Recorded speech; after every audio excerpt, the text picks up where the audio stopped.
Turning overseas, a Russian missile strike has hit a crowded shopping centre in the central Ukrainian city of Kremenchuk. Joining us live is Dr. Malcolm Davis. He's a senior analyst at the Strategic Policy Institute.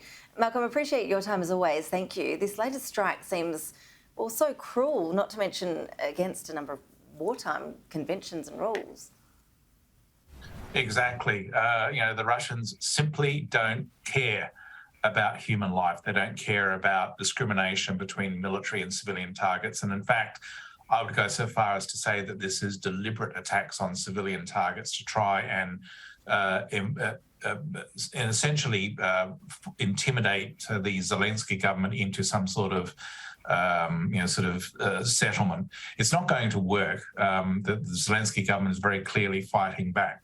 But this is the Russian way of war.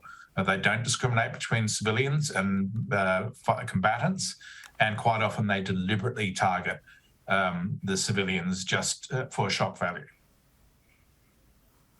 Talks are about to get underway with NATO leaders in Madrid. How significant are those talks? Do we expect any breakthroughs to come from that?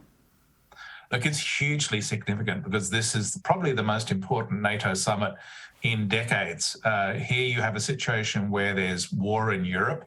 NATO's eastern frontier is threatened by a very aggressive and predatory Russia. You have Sweden and Finland looking to join the NATO alliance. I think what you're going to see is NATO updating its strategic concept to look more like returning to the Cold War days of deploying large forces along its front lines, because it recognises that that threat from Russia is not going to go away even after the Ukraine war. It's just going to get worse. So we are back into a full-on Cold War style confrontation in Europe, and this NATO summit really is going to essentially allow the alliance to prepare for that confrontation. Our Prime Minister Anthony Albanese is there for those talks. What role has Australia played so far in this conflict in terms of the support we're offering in Ukraine? And has it just been a policy of continuity in terms of the change of government from the coalition to Labor on that front? Look, I think that Australia has played an important role in providing military assistance. We've sent the Bushmasters, we've sent towed artillery. Obviously, if there will be other opportunities to send additional types of military hardware. And I think Prime Minister Albanese attending the NATO summit demonstrates, firstly, that Australia sees the relationship between itself and NATO under an associate member status as really being important.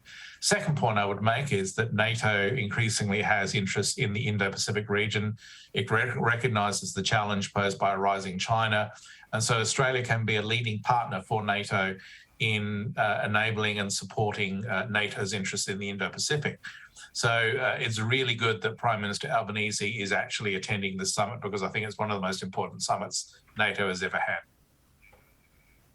Malcolm, just returning to what Russia's actually doing in Ukraine at the moment, what is the strategy right now, and has that strategy changed significantly in recent weeks and months? I think what Russia is doing now is consolidating its gains in the east, in the Donbass area. It clearly has captured Severodonetsk. It's moving slowly but steadily towards capturing further cities and towns. Once they have essentially captured Luhansk, they then may turn south towards Donetsk and try to capture those areas. But it's a much more slower and steadier process for the Russians now than it was at the beginning of the war. There's also the south of Ukraine around Kherson and Odessa, where the Russians are operating. The Russians would love to capture Odessa because that would then give them control of the entire south coast of Ukraine. They're not quite there yet. But this is going on into a long attritional grinding conflict for both sides. This is not going to end anytime soon. And I think that the Russians are consolidating and reorganizing after the disastrous first phase of the war. But the Ukrainians are fighting back, and they're starting to receive the sort of military hardware that will enable them to really impose cost on the Russians. So when you say this is a long protracted process. Are we talking years here? Is it shaping up to be one of those years-long wars? Have those peace talks we keep hearing about, the various rounds over the last few months, have they achieved anything? I mean, Zelensky has indicated he wants the war to end by Christmas, but how many times have we heard that throughout history? I think that this is potentially going to go for much longer than a year, potentially well into 2023. It could go into phases where there's a strategic pause whilst both sides regroup.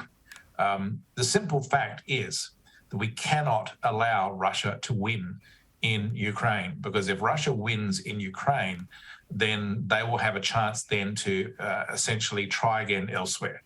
And there's already a crisis brewing over Kaliningrad with Lithuania, where there's concerns about Russia deploying nuclear-capable missiles into Belarus, which adjoins Lithuania. So we simply cannot afford to have Russia coming out of this conflict in Ukraine with anything that looks like a victory. The challenge in doing that is to avoid Russia then escalating if it doesn't win. And I think we're not at that point yet where we're essentially facing that risk. But at some point, if Russia does look like it's losing, it could think about escalation.